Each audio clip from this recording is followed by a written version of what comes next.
मिलके गाएंगे, खुशियाँ मनाएंगे, हमको करेंगे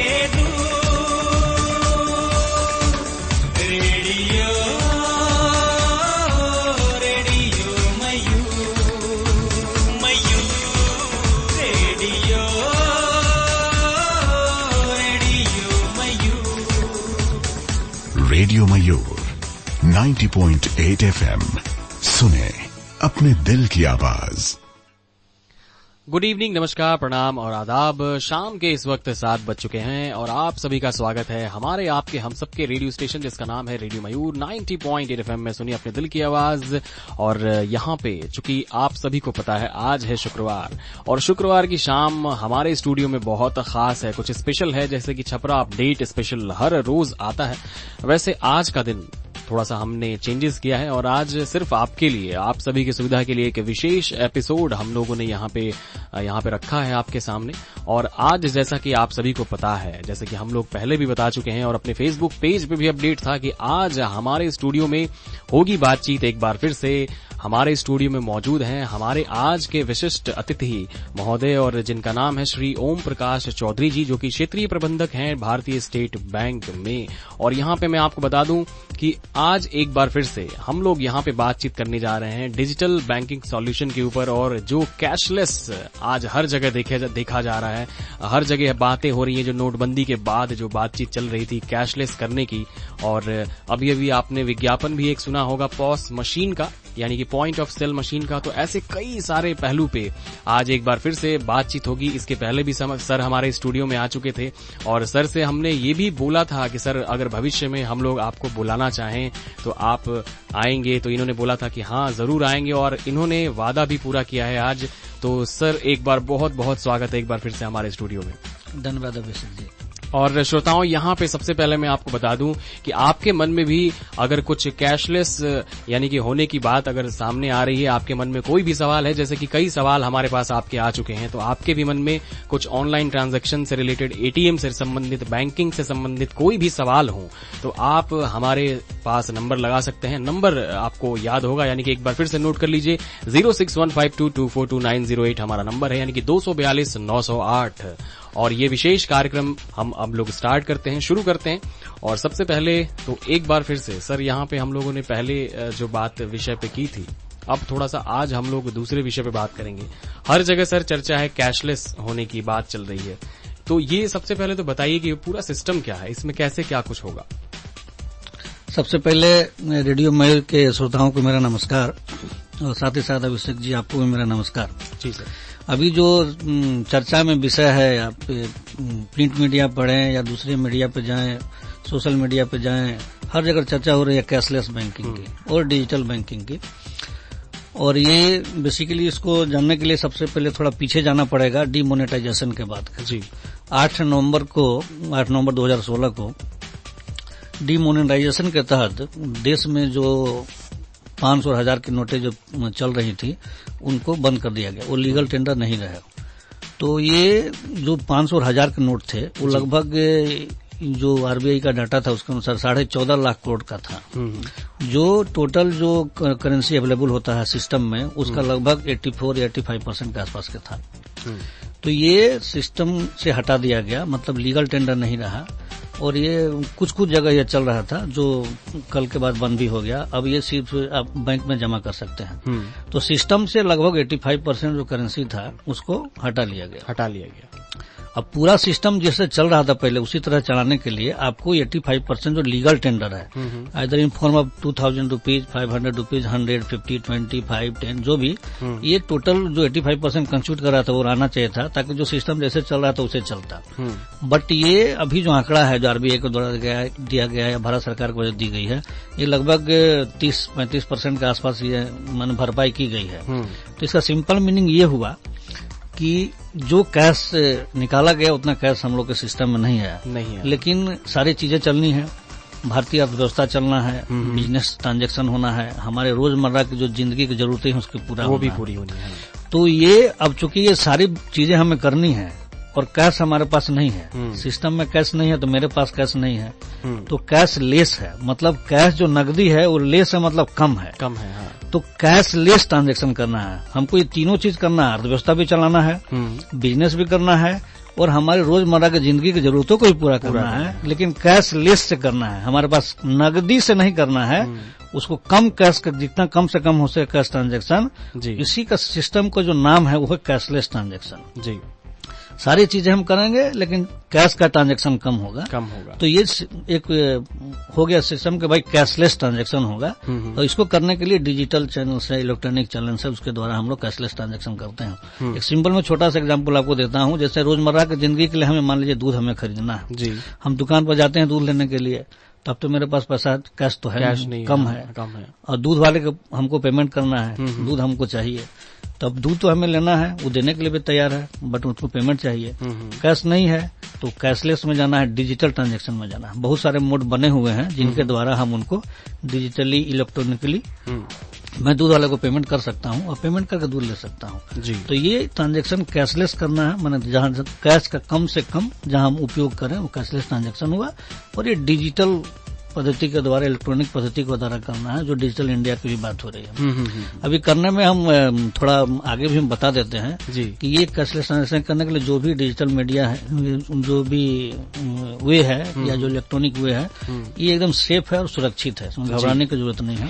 अभी भी 5 से 10% लोग हमारा इसका उपयोग करते हैं, बट ये डीमोनेटाइजेशन के बाद अब ये जो आम जनता है, जो जनरल पब्लिक है, अब उसको भी कैशलेस ट्रांजैक्शन और डिजिटल मीडिया पर जाने की, डिजिटल मोड पर जाने की आवश्यकता महसूस हो रही है। बिल्कुल। जो पहले वो जानता था, ऐसा नहीं था कि उसके बारे में सुना नहीं था, जानता नहीं था, उपयोग में नहीं लाता था। कुछ कुछ भ्रांतियां थी, कुछ डर बना हुआ था, या उनको लगता था मैं इसको नहीं कर सकता हूं या कुछ गड़बड़ी हो सकती है। लेकिन अब उनकी बाध्यता भी हो जा रही है और दूसरा की सरकार इसमें काफी फोकस भी दे रही है, ध्यान भी दे रही है और उसको प्रचारित भी कर रही है कि इस पर आप आइए, ताकि हम लोग अर्थव्यवस्था में इतना बेटर सुधार कर सके। एक चीज सर आपने यहाँ पे अभी भी बताया है कि जैसे कि अगर मान लीजिए रोजमर्रा की जरूरतों में अगर दूध वाले को देना है, राशन पानी वाले को देना है, तो वहां पे सबसे बड़ी बात होती है सर कि अगर वो लोग थोड़े कम पढ़े लिखे होते हैं, लेकिन उनका जो अवेयरनेस के लिए अगर कुछ ऐसा गवर्नमेंट की तरफ से भी होनी चाहिए या फिर कुछ ही किसी स्कीम की तरफ तहत होना चाहिए कि उनको भी ट्रेन किया जाए कि वो अपना ट्रांजैक्शन करवा सकें, पैसे ले सकें। तो इसके बारे में कुछ स्टार्टिंग हुआ है सर? नहीं, देखिए अभी भारत सरकार के द्वारा आप जब भी देखेंगे, टीवी देखेंगे या पेपर देखेंगे, जिस भी मीडिया पर आप जाएंगे तो भारत सरकार द्वारा इसको बहुत ही प्रमोट किया जा रहा है और बहुत अच्छे से तरीके से समझाया भी जा रहा है कि आप इसको कैसे कर सकते हैं। बैंकों के द्वारा हमेशा हम लोगों ने इसकी कोशिश की है कि जो कस्टमर है उनको ये बताया जा सके। हमारे बैंकों में आप जाइएगा तो इस तरह के सारे इश्तिहार भी होते हैं, हम लोग ऐड भी देते हैं और जनरली हम लोग जो एटीएम जो हमारे होते हैं ना, उसमें सारी पद्धति भी उसमें लिखी होती है। इसमें मैं समझता हूँ एक दिमाग का एक भ्रम है, दिमाग में बैठा हुआ है कि हम नहीं कर सकते हैं, लेकिन आप देखेंगे कि आजकल जनरल लोग जो भी है ना, वो स्मार्टफोन का इस्तेमाल करते हैं जी। सारा कुछ करते हैं, हाँ, एंड्रॉइड का यूज करते हैं और बहुत मजे से करते हैं। हाँ। उनके लिए बहुत पढ़ा लिखा जरूरत नहीं है, एक बेसिकली मेंटल स्टेटस है, जहां हम इसको स्वीकार कर लेंगे, नहीं हमको इस मोड में काम करना है तो हम जरूर कर लेंगे। बिल्कुल, जैसे व्हाट्सएप, फेसबुक है, वैसे सबका वही सिंपल है, लेकिन एक मन में भ्रम बैठा हुआ है, भ्रांति है, जो धीरे धीरे खत्म हो जाएगा। जब करेंगे, 1-2 ट्रांजेक्शन करेंगे, सुरक्षित होगा, उनको आसान भी लगेगा, मजा आने लगेगा, तो लोग करना शुरू कर देंगे। तो श्रोताओं, आप भी थोड़ा सा जागरूक होइए, अवेयरनेस आप अपने अंदर, खुद के अंदर, समाज के अंदर लाइए और हो सके तो जितना ज्यादा हो सके डिजिटल जो बैंकिंग सर्विसेज है उसका फायदा आप लोग उठाने की कोशिश करिए और कैशलेस जो ट्रांजैक्शन है उसकी तरफ हम लोग आगे बढ़ें, तभी सब कुछ सामान्य हो सकता है। और यहाँ पे हम रुकेंगे एक छोटे से ब्रेक के लिए छपरा, और ब्रेक पे जाने से पहले आपको मैं बता दूं कि आप भी हमारे जो गेस्ट हैं आज के अतिथि महोदय हैं, उनसे आप अपने सवाल पूछ सकते हैं। डिजिटल बैंकिंग सॉल्यूशन के तहत आपके मन में कोई भी सवाल हो तो आप हमें कॉल कर सकते हैं। 06152 हमारा नंबर है, 242908। इस नंबर पे आप हमें कॉल करिए 242-908 पे। हम अभी हाजिर होते हैं, मिलते हैं एक छोटे से ब्रेक के बाद।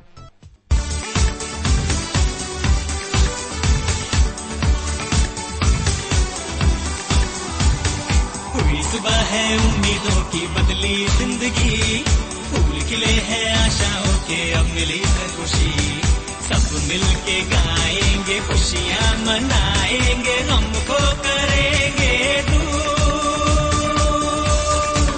रेडियो रेडियो मयूर, मयूर रेडियो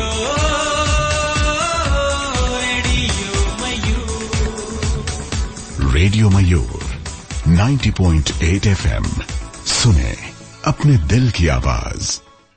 वेलकम बैक छपरा, स्वागत है आप सभी का एक बार फिर से हमारे आपके हम सबके रेडियो स्टेशन में जिसका नाम है रेडियो मयूर 90.8 FM, सुनिए अपने दिल की आवाज। और मैं हूं आपका दोस्त अभिषेक अरुण और इस वक्त शाम के 7:15 हो चुके हैं और आप सुन रहे हैं छपरा अपडेट स्पेशल।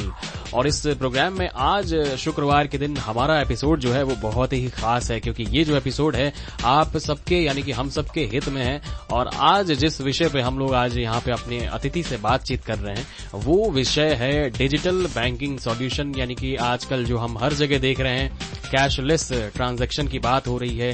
नोटबंदी के बाद जो लोग अपना रहे हैं, जो चीजें अपना रहे हैं, उनके ऊपर बैंकिंग के बारे में जो भी आपके मन में सवाल हैं उन सवालों के ऊपर आज का विशेष हमारा एपिसोड है। और आज के हमारे अतिथि हैं श्री ओम प्रकाश चौधरी जी, जो कि क्षेत्रीय प्रबंधक भारतीय स्टेट बैंक। तो यहाँ पे हम एक बार सर से जो ब्रेक से जाने से पहले सर से बातचीत कर रहे थे और कई बारे में जो कैशलेस जो बेसिक चीज है उसके बारे में आपको भी पता चला और मुझे भी पता चला यहाँ पे। अब सर हमारे पास कुछ श्रोता जो हमारे जब हमने बताया था अपने श्रोताओं को तो उनकी तरफ से कुछ सवाल आए थे और वो सवाल हम आपके सामने एक एक करके रखेंगे। और जो कई सारे कॉलर्स थे लेकिन ये कॉमन सा सवाल है जी। अगर हम देखें तो सबसे पहला जो सवाल में आता है वो है कि एटीएम कार्ड वेरिफिकेशन को लेकर कोई भी कॉल आए और एटीएम पिन या बैंक अकाउंट से रिलेटेड जानकारी मांगा जाए तो क्या किया जाए। इसमें सबसे पहले जो हम बताना चाहते हैं इसको एकदम दिमाग में एकदम बैठा लिया जाए कि कोई भी बैंक, रिजर्व बैंक या भारत सरकार या कोई राज्य सरकार या कोई भी संस्था एटीएम के बारे में कोई भी जानकारी या मोबाइल पर, फोन पर या लिखित रूप में आपसे नहीं मांगती है। इसको एकदम दिमाग में बैठाइए कि बैंक या सरकार या आरबीआई एटीएम से रिलेटेड किसी प्रकार की जानकारी, नंबर हो, पिन हो, अकाउंट नंबर हो, आपसे नहीं मांगती है। अगर कोई भी कॉल आपको इस तरह का आया है, कोई भी पत्राचार से रिलेटेड हो आपको, तो आप एकदम निश्चिंत हो जाइए कि ये कोई गलत आदमी आपसे इसकी फर्जी है और आपसे गलत आदमी जानकारी चाह रहा है जो इसका गलत इस्तेमाल कर सकता है। ऐसा कई बार देखा गया है कि जो ग्रामीण परिवेश के जो सीधे साधे लोग होते हैं उनके पास कॉल करके वो लोग एटीएम से नंबर और ये सब चीज और वो लोग बताते जाते हैं और नहीं ये एकदम सही कर रहे हैं। हम लोग के पास डेली हम लोग के पास बहुत सारे कंप्लेन ऐसा आते हैं और कुछ तो हम लोगों ने, मेरे पास जो ऐसा कंप्लेन है मैं आश्चर्यचकित हुआ कि पढ़े लिखे लोग भी ऐसा क्यों कर दिया। एक्चुअली एक ओटीपी आता है, जैसे आपका अकाउंट से आपका लिंक होता है, मोबाइल नंबर जो लिंक होता है, आप कोई ऑनलाइन ट्रांजैक्शन करते हैं तो उसमें एक ओटीपी आता है आपके मोबाइल पर, एक एसएमएस आता है, वन टाइम पासवर्ड जी। तो वो जब तक उसमें आप डालेंगे नहीं तब तक वो ट्रांजैक्शन सक्सेसफुल नहीं होगा जी। तो मान लीजिए आपका हम कार्ड नंबर जान सकते हैं, सिंपल जान सकते हैं, कोई भी कारण से अगर हम जान लेते हैं और उसका हम ऑनलाइन परचेज करना चाहते हैं तो कार्ड नंबर डाल देंगे हम, उसमें कोई दिक्कत नहीं है। अगर हम जानते हैं तो नाम भी जानते हैं, सब डाल देंगे। लेकिन उसको उसके सिक्योरिटी के लिए उसमें एक वन टाइम पासवर्ड बनाया गया, मान लिया हम डाल लेंगे, लेकिन वो जो ओटीपी जाएगा आपके मोबाइल पर जाएगा। तो जब तक वो नंबर हम इसमें नहीं डालेंगे ट्रांजैक्शन सक्सेसफुल नहीं होगा। वही लोग बहुत बार उनसे फोन करके लोग पूछते हैं कि हम वेरिफिकेशन कर रहे हैं, कि नंबर आपके पास गया होगा बताइए, और लोग उसको बता देते हैं। ये कभी भी नहीं बताना है, भूल के भी नहीं बताना है। एटीएम से या इस तरह के रिलेटेड कोई भी जानकारी, अकाउंट से भी रिलेटेड आपको कोई भी जानकारी पूछे, आप एकदम निश्चिंत हो जाइए कि फर्जी कॉल है और इसकी कोई जानकारी आपको नहीं देनी है। तो श्रोताओं, आपके जो पहला सवाल था आपके मन में वो तो आपको दूर हो चुका है, उसका जो भी जो भ्रम था वो दूर हो चुका है। और आप भूल के भी कभी किसी को अपना फोन पे, टेलीफोनिक फोन पे जो भी कॉल आए उसमें अपने एटीएम कार्ड का नंबर या फिर किसी भी तरह की जानकारी आपको नहीं देनी है। ये दिमाग में अपने बात को बैठा लीजिए। और सर, जहां तक अगला सवाल के बारे में है, यहाँ पे कई बार ऐसा भी हुआ है कि इसी सवाल से मिलता जुलता सवाल है कि लॉटरी जीतने जैसा भी कॉल आता है तो ये भी वही बात हो गई कि आपके अकाउंट में लॉटरी आया है और ये सब चीजें हैं, तो इसमें क्या कहेंगे? सबसे पहले तो ये समझना है कि मुफ्त में कुछ भी नहीं मिलता है ये तो लोगों को समझना पड़ेगा कि मुफ्त में कोई आपको लाखों रुपया क्यों देगा। तो इस तरह का जो भी कॉल आता है वो 100% फर्जी है, उसमें 1% की भी सत्यता नहीं है। इस तरह का जो भी कॉल आए उसको एकदम इंटरटेन नहीं करें, उसमें अपनी सहभागिता न करें। तो श्रोताओं, आपको पता चल गया कि जो भी सर ने बताया कि इस तरह के किसी भी कॉल को आप ज्यादा उसको तवज्जो मत दीजिए। जो चीजें फर्जी हैं वो फर्जी हैं, और इस पे आप अगर बताएंगे तो नुकसान आपको होगा। और यहाँ पे तो सबसे बड़ा आपको सॉल्यूशन मिल रहा है कि सर हमारे साथ बैठे हुए हैं और इनसे बढ़िया जानकारी और ऑथेंटिक जानकारी, सही जानकारी आपको कहीं नहीं मिल सकती है। इसलिए रेडियो मयूर पे ये विशेष कार्यक्रम उम्मीद है कि आप सभी जरूर सुन रहे होंगे। और सर, अगर हम लोग देखें तो कुछ बहुत सारे कॉलर्स भी हमें अभी फिलहाल कॉल भी कर रहे हैं, तो कुछ कॉलर्स के बारे में मैं यहाँ पे पूछूंगा।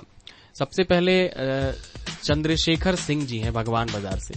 इन्होंने लिखा है कि भारत की लगभग 70% आबादी गांव में रहती है।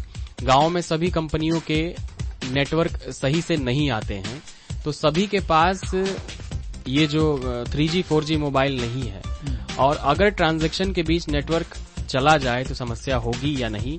और गांव में ज्यादा ATM मशीन भी नहीं है, और पॉस मशीन से धांधली के भी बहुत सारे मामले आ रहे हैं।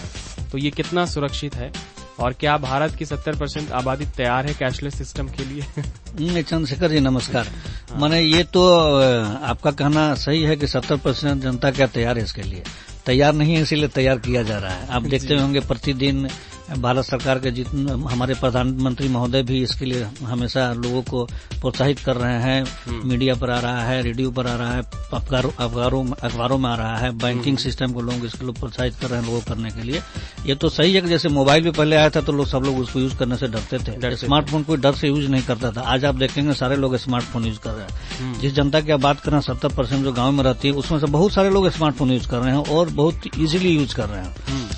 तो आप जैसे लिंक की बात बताया या अपने कनेक्टिविटी की बात बताया, तो इस सब के समाधान के लिए भी अब एक सिस्टम आया है IMPS, जो आप देखते होंगे रेडियो में इसकी प्रचार काफी जोरों से आ रही है और टीवी पर भी काफी जोरों से इसके प्रचार आ रही है। बेसिकली इमीडिएट पेमेंट सिस्टम का सर्विस करके निकाला गया है, जिसमें आपको वो जो आप डाटा नेट भराते हैं, जो इंटरनेट कनेक्शन करते हैं, उसकी जरूरत नहीं है। ये SMS बेस्ड फैसिलिटी है, जो आप किसी को आप मैसेज देते हैं ना, उसी बेस्ड फैसिलिटी पर आप ट्रांजेक्शन कर सकते हैं। अच्छा। तो अभी सरकार बहुत सारी चीज ऐसा करे कि UPI सिस्टम भी आया है, यूनिफाइड पेमेंट इंटरफेस, जो किसी भी बैंक का आप किसी भी बैंक से ट्रांजैक्शन कर सकते हैं। बेसिकली होता है, कॉमन होता है कि जब स्टेट बैंक से आप स्टेट बैंक का ट्रांजैक्शन करना तो बहुत सारा मोड है, लेकिन हम स्टेट बैंक से मान लीजिए दूसरे बैंक का ट्रांजैक्शन करना चाहते हैं, तो एक सरकार ने कभी एक UPI मोड भी लाया है, यूनिफाइड पेमेंट इंटरफेस सिस्टम, जिसके द्वारा आप स्टेट बैंक से ही आप चाहेंगे तो किसी भी बैंक में आप पेमेंट कर सकते हैं। बहुत ही सिंपल बनाया गया है। बेसिकली ये एजुकेट करने के लोगों को जरूरत है। ये बहुत कठिन नहीं है, बहुत ही सरल है। अभी हमें थोड़ी सी डर हमें इसलिए बना हुआ है क्योंकि हम इसके बारे में कभी हम लोगों ने किया नहीं है, ट्रांजैक्शन किया नहीं है, या हमको कोई किसी ने बताया नहीं है। ये सारा सिस्टम, पूरा गवर्नमेंट और पूरी बैंकिंग सिस्टम इसमें लगी हुई है कि आपको एजुकेट किया जाए, और आपको एजुकेट किया जाएगा और आप आसानी से इसका ट्रांजैक्शन कर सकेंगे। और जो देश की 70% जनता गांव में रह रही है, वो भी इसका आसानी से ट्रांजैक्शन करेंगे। बिल्कुल, बहुत सही जानकारी सर आपने दी है, और यहाँ पे उम्मीद है कि हमारे चंद्रशेखर जी को अपना जो जवाब है वो मिल चुका होगा। और ये बात बिल्कुल सही है कि जब कोई बात समझ में, जब भी कोई चीज इंसान को समझ में नहीं आता है तो वो उससे डरता है।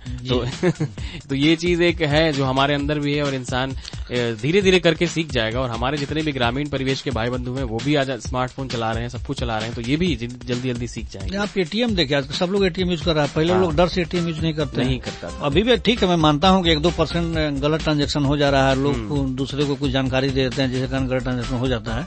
अदरवाइज लोग नॉर्मली ATM का यूज तो कर रहे हैं जी। और सर यहाँ पे जैसे कि अगले सवाल की तरफ हमें बढ़े, वही नेट बैंकिंग से रिलेटेड है। क्या ये नेट बैंकिंग सही है सिक्योरिटी के मामले में? नेट बैंकिंग एकदम सही है, सिक्योर और सेफ है। इसमें खाली आपको सावधानी ये बरतना है कि जब भी आप नेट बैंकिंग से ट्रांजैक्शन करते हैं तो वो जिस भी बैंक का हो या जिस भी ऑर्गेनाइजेशन का हो, उसका ऑफिशियल साइट से इसका आप ट्रांजैक्शन करें। इसमें एक ध्यान देने की बात यह है, जैसे बहुत सा आपको कभी कभी मैसेज आएगा व्हाट्सएप पर या किसी भी सोशल मीडिया पर कि इस लिंक को क्लिक करें और इसे ट्रांजैक्शन करें, वो गलती कभी न करें। वो जो भी जिसका भी नेट बैंक का आपका हो सिस्टम, उसका ऑफिशियल वेबसाइट से ही ट्रांजैक्शन करें। और वो जब ट्रांजैक्शन करने आप जाएं तो उसमें देखें, उसके वेबसाइट में आप देखते हैं जनरली HTTP लिखा होता है, उसके बाद में सेमीकोलन लगा होता है, तो HTTPS होना चाहिए। S for security, security secure site है, तो HTTPS ये ध्यान रखिएगा। S जहां पर हो, ये सेफ और सिक्योर साइट है, इसके थ्रू ट्रांजैक्शन करें। पहला दूसरा कि अभी आप नेट बैंकिंग करते हैं तो इसमें ध्यान देने की जरूरत है कि आपका जो पासवर्ड हो थोड़ा कॉम्प्लिकेटेड हो, नॉर्मल टाइप का नहीं हो कि अपना नाम रख लिए, डेट ऑफ बर्थ रख लिए, थोड़ा कॉम्प्लिकेटेड हो। और दूसरा इसको फ्रिक्वेंटली चेंज भी कीजिए।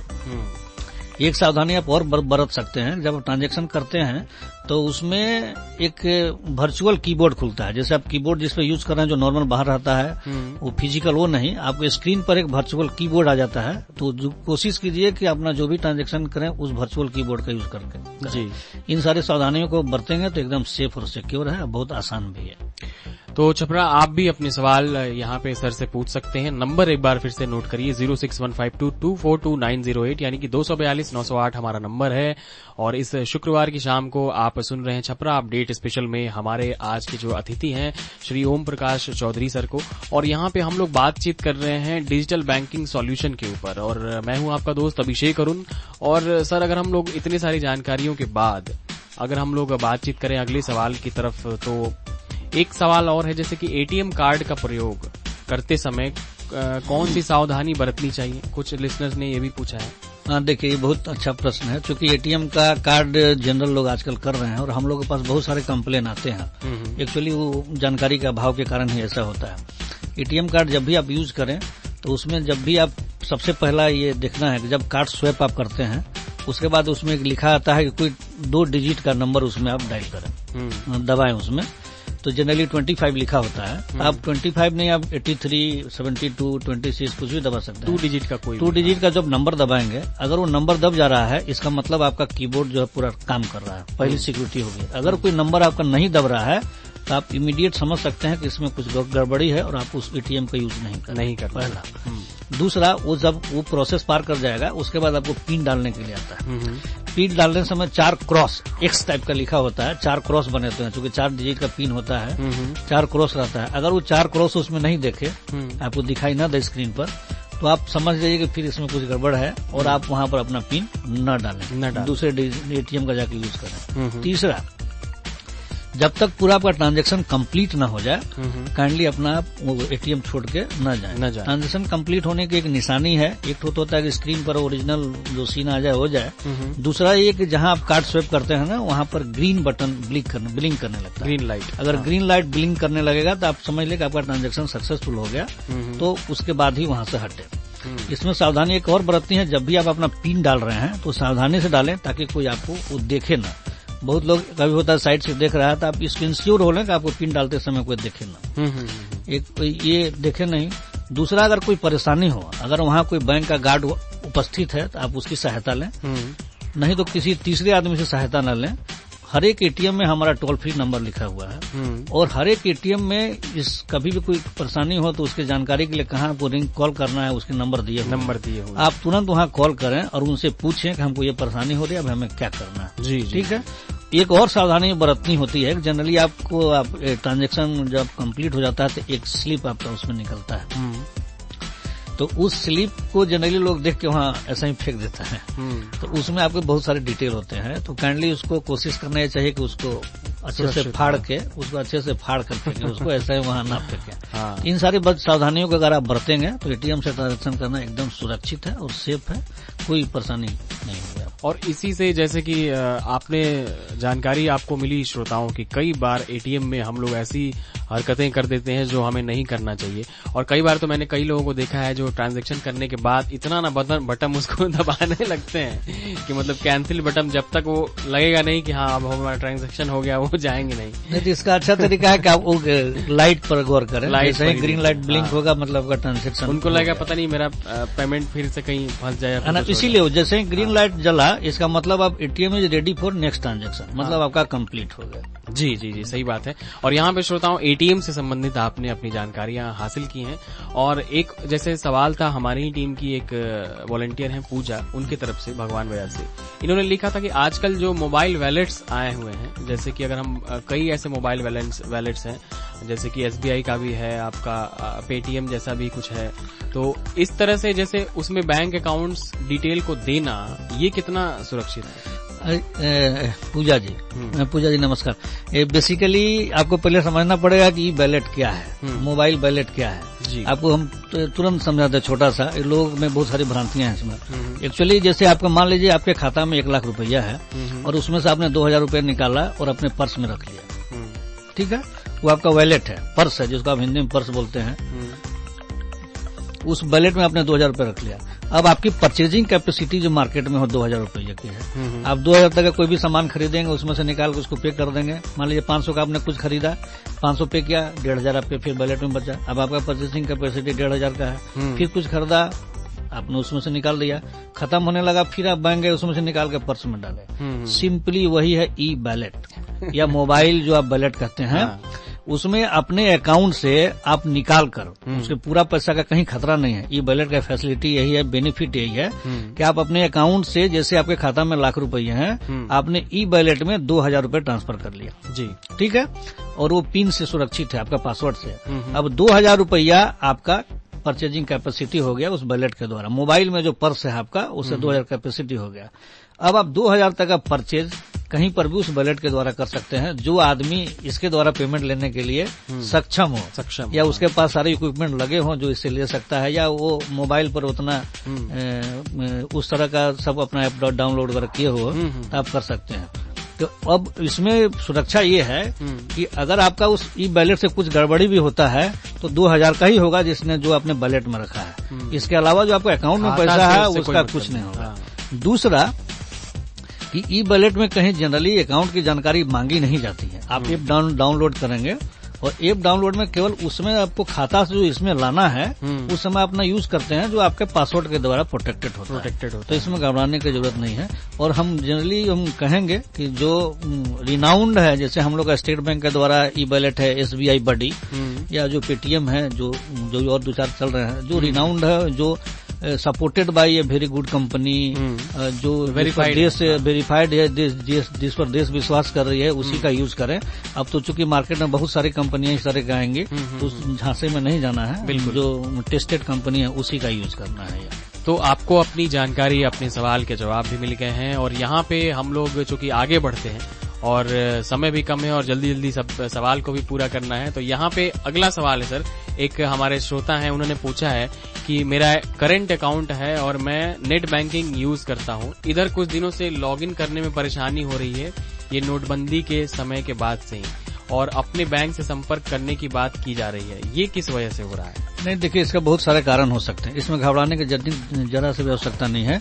इस टोल फ्री नंबर पर आप फोन करके भी बोल सकते हैं, आप अपना दर्ज कर सकते हैं कि हमको क्या परेशानी हो रही है जब भी आप ट्रांजैक्शन कर रहे हैं तो, या फिर इसका एक ईमेल आईडी आपको हर जगह मिल जाएगा। हेल्पलाइन हम लोग का होता है sbi-helpline.lhopat.sbi.co.in जी, आप उस पर भी अपनी समस्या को ईमेल कर दें, वो तुरंत आपका समाधान उसमें कर दिया जाएगा। उसके बाद भी अगर कोई परेशानी होती है तो आप शाखा से संपर्क कर सकते हैं कि भाई इसमें हमको ये परेशानी हो रही है, इसका समाधान क्या है, ये समाधान हो जाएगा, कोई दिक्कत नहीं। तो चलिए, आपको भी अपने सवाल के जवाब मिल चुके होंगे श्रोताओं, और यहाँ पे अब कुछ कॉलर्स को ले लेते हैं। कमलेश जी हैं पचपत्रा से, इन्होंने ये लिखा है कि फोन पे किसी को एटीएम का 14 डिजिट का नंबर बता देने से पैसा निकाला जा सकता है। पचपत्रा से इन्होंने फोन किया है। क्या नाम है? कमलेश जी नमस्ते। ये हम इसकी चर्चा हम लोग कर चुके हैं, फिर भी मैं आपको बताता हूँ, इस तरह की जानकारी आप किसी को न दें। निकल सकता है इस तरह से पैसा, तो मैंने आपके एटीएम से नहीं निकलेगा क्योंकि एटीएम आपके पास है, बट ऑनलाइन ट्रांजैक्शन किया जा सकता है। बस उसमें यही दिक्कत होगा, जब आपको ओटीपी जाएगा, जब आप एटीएम का नंबर बता देना, तो हो सकता है आप ओटीपी में जो आपका गया है नंबर वो भी आप बता दें। तो अगर आप ओटीपी जो आपके मोबाइल पर गया 1 टाइम पासवर्ड, अगर आप उसको बता देंगे तो जरूर ऑनलाइन ट्रांजैक्शन वो परचेज वगैरह के लिए कर सकते हैं। एक जैसे कि मुझे लगता है कि ये लोग जो हैं अभी ज्वाइन किए हैं हमारे प्रोग्राम को, क्योंकि पहले ही सब कुछ डिस्कशन हो चुका है। सरोज जी हैं पिरहोना से, इन्होंने भी लिखा है कि ट्रांजैक्शन के समय लिंक चला गया, नेट कट गया, तो क्या करें और इसके में सावधानी क्या बरतें?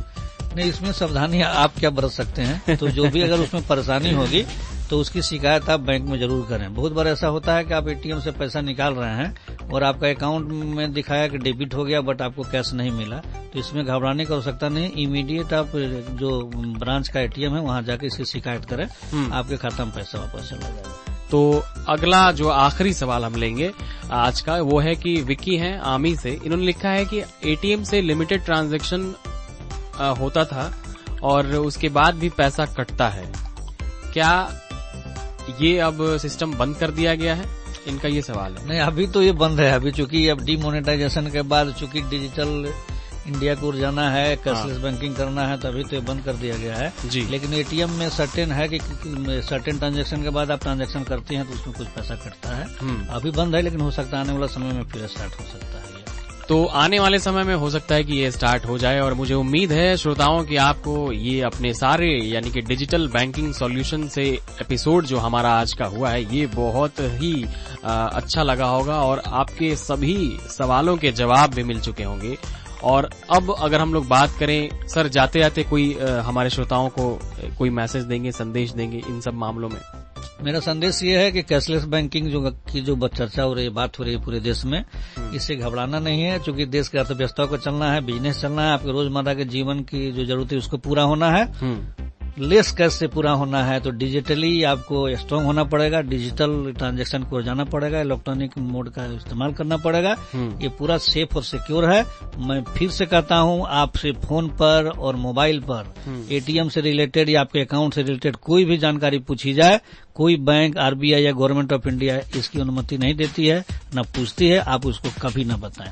बिल्कुल। दूसरा, कभी इसमें थोड़ी सावधानी जो बरतनी है, जो हमने चर्चा की कि आपको इसमें ट्रांजैक्शन करने में क्या क्या सावधानी बरतनी है। पहला, कि आप किसी को जानकारी न दें। दूसरा, अपना पिन जो है वो थोड़ा कॉम्प्लिकेटेड रखें, जनरली कोई उसको जान ना पाए। तीसरा, ये कि पिन जो है आप हमेशा फ्रिक्वेंटली चेंज करते रहें। और चौथा, जब भी आप जो ट्रांजैक्शन करते हैं जैसे पॉस वगैरह से या किसी चीज से, तो ऑथराइज जगह पर ट्रांजैक्शन करें। कोई ऐसा ही कहीं बैठा हुआ है वहां पर ट्रांजैक्शन ना करें जी। तो ऑथराइज जगह पर ट्रांजैक्शन करें, और बैंक के द्वारा जो समय समय पर निर्देश दिया जाता है उनका पालन करें। अगर आपको ना कहीं कुछ भी समझ में आए तो हर एक चीज का टोल फ्री नंबर आपको दिया हुआ है। एटीएम से रिलेटेड एटीएम का पीछे ही लिखा होता है, पीछे लिखा हर एक एटीएम का, जहां हम लोग एटीएम लगा वहां सारे अलग बैंक में लिखे होते हैं, हर एक साइट पर आपको मिल जाएंगे। आप टोल फ्री नंबर पर तुरंत कॉल करके उसके बारे में जानकारी दें और जानकारी लें। किसी भी थर्ड पार्टी से इस तरह का जानकारी नहीं लें। और यहाँ पे श्रोताओं, सबसे जरूरी बात यह है कि आपको, हम सभी को जागरूक होना पड़ेगा, अवेयर होना पड़ेगा, स्मार्ट बनना पड़ेगा, और इस सब के लिए हमें थोड़ा सा ये सब नई जमाने की जो चीजें हैं उसको अपनानी पड़ेंगी। तो श्रोताओं, अब चूंकि वक्त हो चुका है आपसे विदा लेने का। उम्मीद है आज शुक्रवार की शाम को ये जो स्पेशल एपिसोड आपके लिए रखा गया है वो बहुत पसंद आया होगा आपको। आप अपने सुझाव हमें इस नंबर पे दे सकते हैं 061522429008, और किसी भी तरह का कोई भी में सवाल हो तो वो भी आप हमें बाद में लिखवा सकते हैं। तब तक के लिए मुझे यानी कि अभिषेक, अरुण को और पूरी टीम को, रेडियो मयूर की टीम को दीजिए इजाजत। और हम आज सर का बहुत बहुत शुक्रिया करते हैं कि सर आप हमारे स्टूडियो में आए। और यहाँ पे श्रोताओं, आपसे भी लेंगे इजाजत। आप सुनते रहिए रेडियो मयूर 90.8 FM, सुने अपने दिल की आवाज।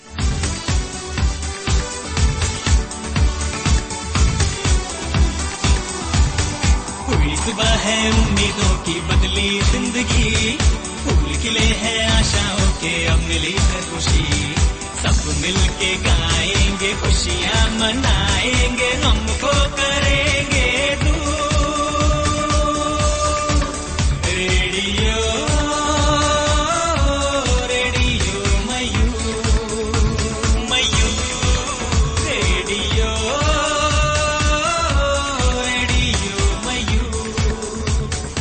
रेडियो मयूर